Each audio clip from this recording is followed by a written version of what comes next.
Bienvenidos a Protagonistas de la Historia. En este clip vamos a abordar la vida de uno de los personajes más injustamente tratados de la historia de México, solo por elegir un bando que para el oficialismo de los últimos 150 años no fue el correcto. Nos referimos a uno de los niños héroes de Chapultepec, olvidado por la historia, Miguel Miramón.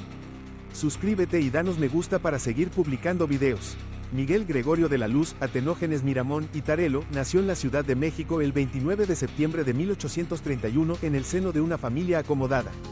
Era hijo del coronel Bernardo de Miramón y de Carmen Tarelo. De acuerdo con Luis Islas García, el niño Miguel era un pequeño débil, pero inteligente. El chico asistió al colegio de San Gregorio donde conoció la literatura y las humanidades.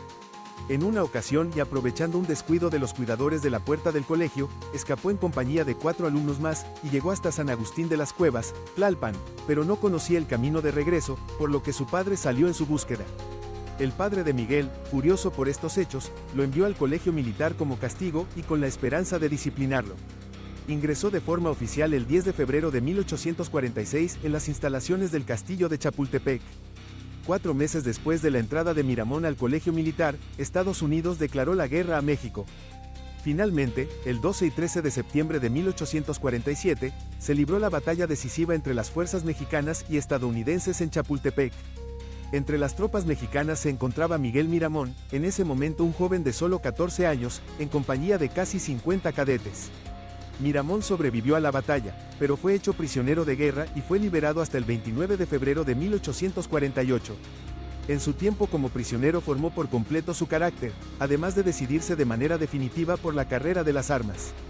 Por ello, ganó la Medalla de Honor a los defensores de la batalla de Chapultepec, y regresó al colegio militar, donde sobresalió por su disciplina.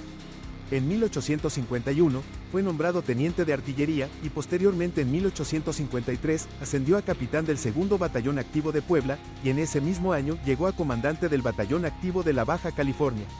Estos nombramientos se debían a la alta disciplina de Miramón, que lo hacían muy recomendable.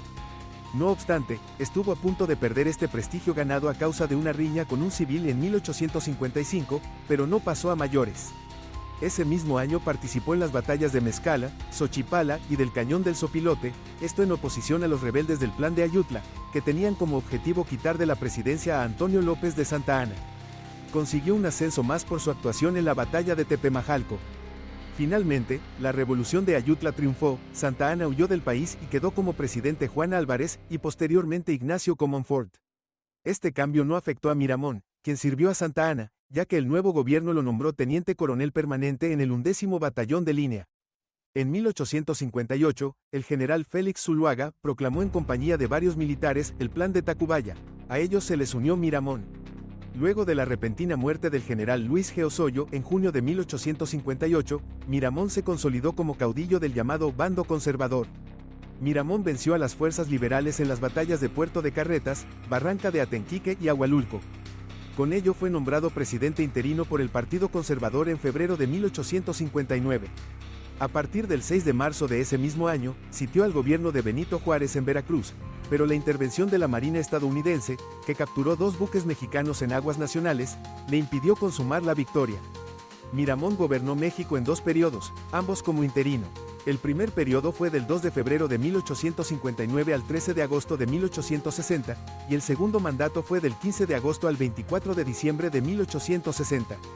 2 días antes, con muy pocos recursos, fue vencido por Jesús González Ortega en la batalla de San Miguel Calpulalpan, con lo que terminó la Guerra de Reforma, y con ello Miramón abandonó el país, rumbo a La Habana, Cuba.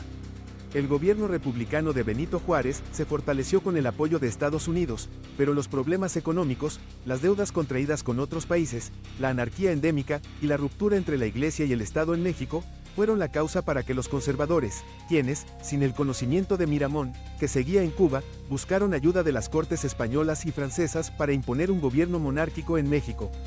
Napoleón III, emperador de Francia, obtuvo el apoyo de la mayoría de los conservadores mexicanos para lograr sus ambiciones imperiales en el país.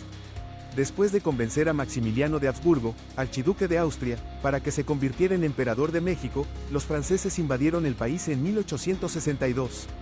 Al triunfar la invasión y la ocupación, el gobierno mexicano huyó de la persecución francesa. Así, el ala conservadora volvió al poder, pero Maximiliano se mostró con decisiones de liberal moderado. Aunque se opuso a la intervención francesa, Miguel Miramón regresó a México para ofrecer sus servicios al imperio, presentándose en la capital el 28 de julio de 1863. Maximiliano lo envió a Europa a estudiar táctica militar en Alemania. Miramón volvió en 1866, solamente para ver cómo el imperio iba perdiendo terreno ante las fuerzas juaristas, que contaban con la decisiva ayuda financiera y material del gobierno de Estados Unidos, quienes se recuperaban de su guerra de secesión y volvieron su mirada hacia México. El retiro del apoyo de Napoleón III al imperio, al ordenar el regreso de sus tropas, ante una nueva intervención de Estados Unidos, contribuyó a que los juaristas recuperaran posiciones. Así, Maximiliano, abandonado por Francia, finalmente se apoyó en los militares conservadores, a los que había relegado, principalmente en Miramón, para levantar un ejército que sostuviera al imperio, pero fue muy tarde. A pesar de tener la opción de abdicar al trono, Maximiliano no lo hizo y siguió luchando contra los juaristas. Mientras tanto, Miramón logró organizar un respetable ejército de 9.000 hombres, del que se puso al mando el propio emperador. En febrero de 1867, a pesar de la negativa de Miramón, las fuerzas establecieron su base de operaciones en la ciudad de Querétaro. Una mala decisión, ya que la ciudad era muy susceptible de ser sitiada y sin posibilidades de auxilio del exterior, como ocurrió a partir del mes de marzo. Las fuerzas de Miramón y Mejía quedaron completamente sitiadas. Miramón trató de romper el sitio, pero antes de llevarlo a cabo, fue traicionado por el coronel Miguel López, quien, en la madrugada del 15 de mayo, entregó la vital posición de la Cruz a los sitiadores, quedando la ciudad a merced de los juaristas. Sin embargo, el 8 de julio de 1867, el general juarista Mariano Escobedo emitió un informe a Benito Juárez, en que protegió a López diciendo que fue comisionado por el emperador Maximiliano para negociar la entrega de la ciudad a cambio de la abdicación y salida de México. Tras la toma de Querétaro, Maximiliano y el general Mejía fueron detenidos. Miramón se enteró de la traición de López al momento de llegar a la plaza y encontrar a la fuerza enemiga. En el lugar se registró un tiroteo, en el cual Miramón fue herido.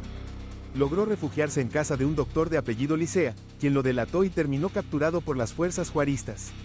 Maximiliano, Miramón y Mejía fueron enjuiciados y condenados a muerte según el decreto del 25 de enero de 1862, proclamado por el gobierno juarista. Los reos fueron conducidos al Cerro de las Campanas en la mañana del 19 de junio de 1867 para ser fusilados por un pelotón del general Mariano Escobedo.